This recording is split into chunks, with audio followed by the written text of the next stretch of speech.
tout cas, c'est la position d'Anticor. On est à un stade aujourd'hui de mise en examen.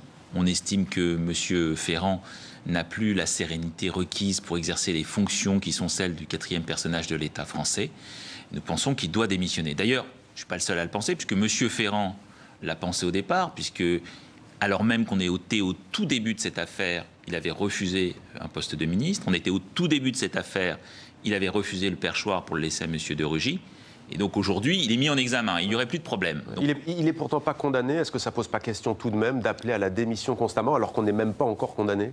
Je suis d'accord sur la réflexion qu'on peut avoir sur la présomption d'innocence. Il est présumé innocent, ça n'est pas un doute. Mais vous savez que la mise en examen signifie qu'il y a des indices graves ou concordants. C'est-à-dire qu'en réalité, les juges d'instruction, à la fin d'une enquête, on est à la fin de l'enquête en réalité, ont estimé qu'il y avait suffisamment d'éléments pour le mettre en examen. Aujourd'hui, on a donc une personnalité publique de premier plan sur laquelle pèsent des soupçons importants qui ne sont pas les soupçons de la rumeur publique, mais celles de juges d'instruction.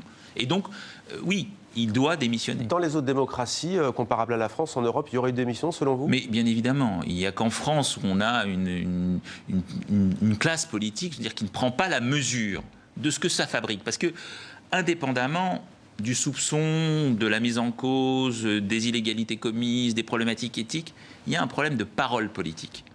Lorsque M. Ferrand, il y a 2 ans, à propos de l'affaire Fillon, sollicitait immédiatement la démission de M. Fillon au motif de l'autorité morale perdue.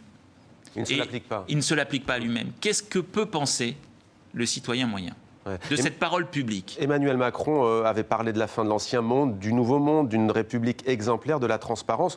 De Rugy, qui n'est pas mis en examen, certes, François Bayrou, Marielle de Sarnez, on va voir d'ailleurs le procès Mélenchon, le procès Fillon.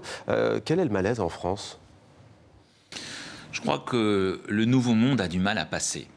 Il y a un décalage entre une pratique française, une pratique politique française qui, à mon avis, vient des résurgences monarchiques et qui s'est installée avec la Ve République. La Ve République n'a fait que finalement poursuivre une forme de gestion pyramidale de l'État, avec les dorures de la République, avec les ministères occupés dans les palais de la République, etc. Et cette idée-là de cette révolution démocratique que les citoyens appellent de leur vœu depuis de nombreuses années et qui n'est pas entendue. Alors, régulièrement, on parle de la volonté de réformer les institutions, mais les institutions ne sont jamais réformées. La 6e République, pourquoi pas en parler, mais en tout cas réformer les institutions pour que le citoyen ait sa part aujourd'hui dans les institutions de la République. Merci beaucoup Jérôme Karsanti, avocat de l'association Anticor. Merci à vous.